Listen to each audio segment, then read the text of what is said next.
मगर सुने, मैं कुछ भी सही, बताइए क्या आपके लिए मेरे सीने में वही दर्द होगा जो आपका दर्द आपके बेटे के सीने में होगा? हो सकता है मैं कितना भी आपके लिए रो लूं, लेकिन जो गम बाप की जुदाई का बेटे को हो सकता है ना, वो मुझे नहीं हो सकता। या बेटे का गम जो बाप को होगा वो किसी पीर को हो सकता है, किसी मौलवी को नहीं हो सकता ना। तो फिर बेटे को हाफिज बना। इसलिए कि मैं आया, मैंने पढ़ा जरूर, दिल से पढ़ा, लेकिन जिस दर्द से बेटा मुसल्ले पे खड़े होकर पढ़ेगा उस दर्द से मैं ना पढ़ सका।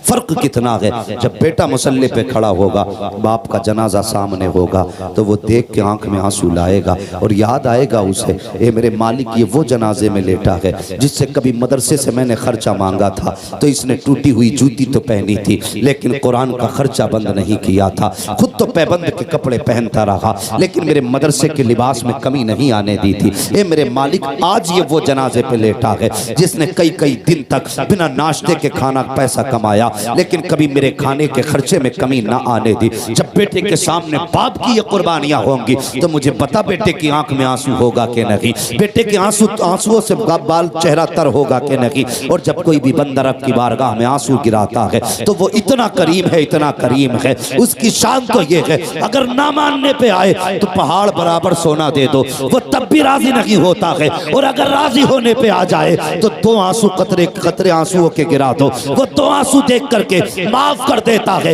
इसलिए कहता हूं कि बेटों को हाफिज बना लो ताकि तुम्हारे जनाजे के सामने जब बेटा कुरान पढ़ेगा या तुम्हारे जनाजे के सामने बेटा दुआ करेगा तो खुदा की कसम उसकी पलकें भीगेंगी, वो बाप की मगफिरत की दुआ मांगेगा, आंसू पलक से जुदा होकर जमीन पे आने से पहले अल्लाह तुम्हारे गुनाहों को बख्शिश का परवाना अता फरमा।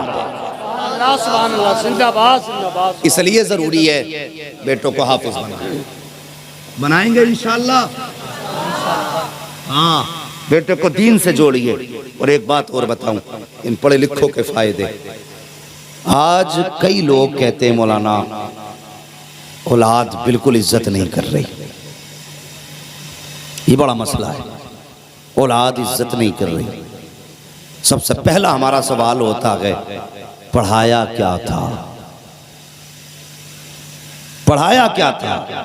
कि नहीं पढ़ा लिखा लड़का हमारा, क्या पढ़ा है? का एमए पास है। मैंने कहा नर्सरी से लेकर एमए तक कोई भी कोर्स की ऐसी किताब दिखाओ जिसमें बाप का वो एहतराम सिखाया गया हो जो मदीने वाले मुस्तफा ने सिखाया है। 15 साल की किताबों में एक लाइन ऐसी नहीं दिखा सकते जो मेरे हुजूर ने माँ बाप के एहतराम में सिखाई है। आपने बच्चों को एमए बनाया, काश आपने बच्चों को कुरान का कारी बनाया होता, आलिम दीन बनाया होता। अगर खिदमत भी ना कर पाता तो बाप का गरेबान भी नहीं पकड़ता, बाप के मुंह पे तमाचे भी नहीं लगाता। आज जानते हो हम बच्चों को एमबीबीएस और डॉक्टर बना लेते हैं। बनाइए, अच्छी बात है, मैं तालीम का मुखालिफ नहीं, लेकिन एमबीबीएस बनाने से पहले मुस्तफ़ा का गुलाम बना डालो, हुजूर का आशिक बनाओ पहले, उसके बाद एमबीबीएस बनाओ। जब इश्क सीने में होगा ना तो वो खुराक दवा की बांधेगा, दुरूद मुस्तफ़ा पे पढ़ना शुरू कर देगा। और जब इस तरह दवा देगा कि साथ में दवा भी होगी, मुस्तफ़ा का दुरूद भी शामिल होगा, तो जहां दवा 1% फायदा करती थी वहां पे 99% फायदा शुरू हो जाएगा। ये जरूरी है कि बच्चों को हाफिज कुरान भी बनाए, हुजूर का सच्चा आशिक बनाए। माँ बाप का एहतराम अगर चाहते हैं बच्चे करें तो उन्हें इल्म दीन सिखाएं। और मैंने तजर्बा किया, अगर बच्चे पढ़े ना लेकिन 10 दिन मदरसे में अगर कोई गुजार दे तब भी वो जमाने से अलग हो जाता है। घर रह के पढ़ना, मदरसे में रह के सोना बराबर होता है। ये मदरसे की बरकतें होती हैं और आज हर बंदा चाहता है दुनिया मेरा एहतराम करे। कुछ दिन पहले एक तस्वीर मैंने देखी थी और वो वीडियो बाज़ाब्ता सोशल मीडिया पे डाला गया था। सोशल मीडिया पे एक गरीब एक बाप था ना, तो उससे लोगों ने कहा कि तुम्हारे हालात ऐसे, ये कपड़े पहन रखे हैं, ये इतनी गुर्बत में क्यों जिंदगी गुजार रहे हो, बेटे नहीं है? तो जानते हो उस बाप ने क्या कहा था? उसने कहा मेरे 2 बेटे, एक डॉक्टर है दूसरा इंजीनियर है। कहा फिर आप इस कंडीशन में? तो उस बाप ने कहा मैंने सारी कमाई बच्चों की तालीम पे लगा दी, सारी कमाई बच्चों की तालीम पे लगा दी। लेकिन जब वो पढ़ लिख के बड़े हुए और बाहर चले गए तो फिर हमें भूल गए। अब हम उन्हें याद भी नहीं आते, अब हमसे उन्हें वास्ता भी नहीं है। अब उनकी दुनिया चमकीली दुनिया है, उनका मुस्तकबिल रोशन मुस्तकबिल है। अब इस बूढ़े बाप का क्या करेंगे? वो नौजवानों, खुदा के वास्ते बाप की इज्जत करना, बाप का एहतराम करना। मैं क्यों कहता हूं कि हुजूर के आशिक हो जाओ? इसलिए कि हुजूर का इश्क किसी का गुस्ताख नहीं बनाता है।